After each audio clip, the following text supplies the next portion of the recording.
Au nom du Père et du Fils et du Saint-Esprit. Amen. Bonjour chers frères et sœurs dans le Christ. Aujourd'hui encore, en ce jeudi après le mercredi des cendres, nous continuons notre cheminement vers la Pâque. Nous continuons à entrer dans le carême et les lectures qui nous sont présentées aujourd'hui sont d'une profondeur inouïe. Pourquoi? Je vous explique. Dans le livre du Deutéronome que nous venons d'écouter, en son 30e chapitre, Dieu dit clairement au peuple qui est sur le point d'entrer dans la terre promise. Je mets devant toi bénédiction et malédiction. Je mets devant toi la vie et la mort et je t'invite à choisir la vie. Et de ce fait, chers frères et sœurs dans le Christ, depuis longtemps, dans la mentalité du juif, celui qui souffre, c'est celui qui n'a pas obéi à Dieu. Celui qui est dans la souffrance, c'est celui qui s'est détourné de Dieu. C'est pour cela que vous allez clairement écouter les prophètes d'Israël parler. Il dira toujours que si vous êtes en train de perdre la guerre, c'est parce que vous vous êtes détourné de Dieu. Se détourner de Dieu a pour conséquence logique la souffrance. Si vous comprenez ceci, chers frères et sœurs dans le Christ, vous pourriez facilement comprendre pourquoi justement la souffrance dans la mentalité juive n'est pas trop comprise. Parce que justement, celui qui souffre, c'est celui qui n'a pas obéi à Dieu. Tu ne peux pas ne pas souffrir et avoir été fidèle à Dieu. Ça ne se comprend pas très clairement chez un juif. Celui qui souffre, comme je l'ai dit tantôt, c'est celui qui a désobéi à Dieu. Regardez par exemple l'épisode de Jésus quand il voit l'aveugle né. Les disciples lui disent, qui a souffert? C'est lui ou c'est un de ses parents qui a souffert? Parce que ce n'est pas normal que celui qui est à la suite de Dieu souffre. Mais vous allez comprendre aussi que cette compréhension n'est pas universelle. Pourquoi? Parce que dans le livre de Job, on essaie justement de répondre à la question de la souffrance du juste. Puisque les Juifs se sont rendus compte que cette logique de l'Ancien Testament, cette logique du Deutéronome n'est pas seulement propre, autant pour moi, n'est pas seulement propre à celui qui est dans le péché, mais même le juste peut souffrir. Et c'est pour cela que le livre de Job illustre justement la souffrance du juste. Chers frères et sœurs dans le Christ, c'est ce que Jésus est en train de nous faire comprendre dans l'évangile d'aujourd'hui. Quand il dit « le Fils de l'homme doit souffrir », il sera mis à mort. Parce que justement, suivre Jésus n'est pas synonyme de toujours être dans le bonheur.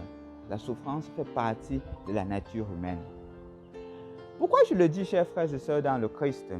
Parce que malheureusement, dans certaines circonstances, on a l'impression, ou du moins on a la tendance à croire toujours que quand nous sommes à la suite du Seigneur, il n'y a que le bonheur. C'est faux.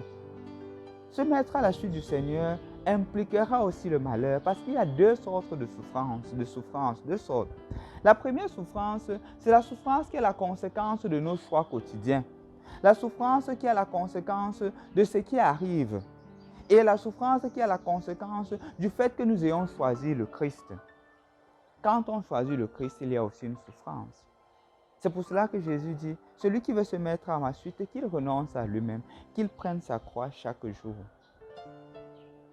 Je vous donne quelques exemples pour illustrer ce que je suis en train de dire, pour qu'on se comprenne mieux.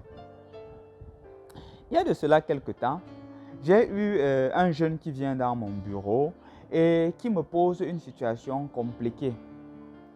Il me dit en effet qu'il est infirmier et qu'il a été nommé, et il découvre là-bas que les vaccins qui sont supposés parfois être gratuits pour les enfants, ceux qui l'ont précédé vendaient.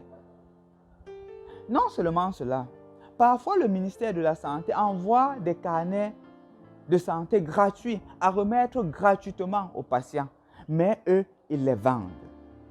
Ils se rendent compte de tous ces magouilles qui se produisent dans l'hôpital. Il me demande, qu'est-ce que je dois faire, mon père? Parce que c'est tout un système et on me fait comprendre que ce système a perduré depuis plus de 20 ans. Il me dit, que dois-je faire? Je suis chrétien. Et justement, la difficulté, c'est que s'il ne suit pas la logique, il s'attire les ennemis. Et s'il suit la logique, il sera en paix. Mais d'un autre côté, qu'est-ce qui va se passer? Il sera aussi sale. Il aura aussi les mains sales comme tous ses prédécesseurs. Moi, je lui ai dit une chose d'assez simple et assez claire. Le Seigneur t'a donné l'Esprit Saint. Et le Seigneur t'a donné de voir ce qui est juste de ce qui est injuste. Voudrais-tu continuer à perpétuer le péché? Voudrais-tu continuer à perpétuer cet anarque qu'on fait à l'égard du pauvre, à l'égard de ces pauvres mamans qui viennent et ne demandent qu'à pour la santé de leurs enfants? Ce qui leur a été donné gratuitement par le gouvernement, tu voudrais les anarquer cela? Ce qui leur a été donné gratuitement comme carnet de vaccin, tu voudrais perpétuer cela? Il est rentré et il a pris cette fonction en charge. La première chose qu'il a fait, il a frappé fort. Il a dit, mesdames, le vaccin est gratuit. Ne cherchant pas à expliquer pourquoi c'est ainsi. Et lorsque les carnets du gouvernement venaient, donnés par le ministère de la Santé, le gars les déposait et les distribuait gratuitement. Bien sûr, il s'est attiré des ennemis au sein du service. Bien sûr, qu'on ne lui a pas dit des choses assez graves parce qu'il n'a indexé personne, mais il a coupé une chaîne de vol qui était perpétuée. Et là, il est en train de souffrir. Dans le lieu de service, tout ce qu'on attend, c'est un petit faux pas de sa part pour le mettre en difficulté. Il me disait, après quelque temps, que mon père, c'est dans cette situation que je me trouve dans la compagnie. Je lui ai dit, tu mets ta confiance en Dieu et il ne t'abandonnera pas. Tu as bien fait. Même si jamais quelque chose arrive, tu es sûr que ta souffrance a un sens. Ta souffrance a un sens parce que justement, elle s'appuie sur le Seigneur. Mon frère, ma soeur, ne tombons pas parfois dans le piège de certains qui pensent que suivre le Christ n'a pas de difficulté. Celui qui est à la suite du Christ n'a pas de souffrance, c'est faux. C'est ce que nous verrons d'ailleurs dans l'évangile de dimanche, quand le Seigneur est tenté. C'est justement dans les moments difficiles que tu es le plus tenté. Mais le Seigneur te dit, reste fidèle. Aie le courage de me témoigner. En ce temps de carême, le Seigneur te dit, renonce à toi-même, renonce à l'image que tu as de toi. Parce que parfois nous faisons des bêtises, parfois nous tombons dans le péché parce qu'on voudrait avoir une bonne image. Mon ami médecin, mon ami infirmier dont je parlais tout à l'heure, avait la tendance de vouloir sauver une image et de tomber dans le péché. Il a été capable de renoncer à lui-même, renoncer à ses avantages juteux qui lui étaient proposés pour demeurer fidèle à Dieu. Toi aussi, tu peux le faire parce que l'Esprit de Dieu habite en toi. L'Esprit de Dieu te pousse aujourd'hui à renoncer à toi-même, renoncer à tes petites caprices, renoncer à tes petits égoïsmes, renoncer à ton toi et laisser le Seigneur prendre la première place. Regarde bien et écoute bien. Quand Jésus dit le Fils de l'homme va souffrir, il sera mis à mort, il ne se limite pas là. Il dit et le troisième jour, il ressuscitera. Ta souffrance, ta difficulté n'a pas le dernier mot. C'est la résurrection qui a le dernier mot.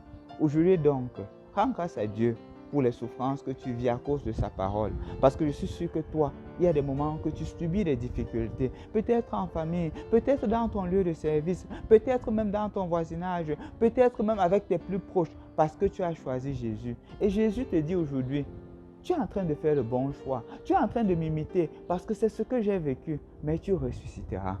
Fais-lui confiance et il ne t'abandonnera jamais. Au nom du Père et du Fils et du Saint-Esprit. Amen.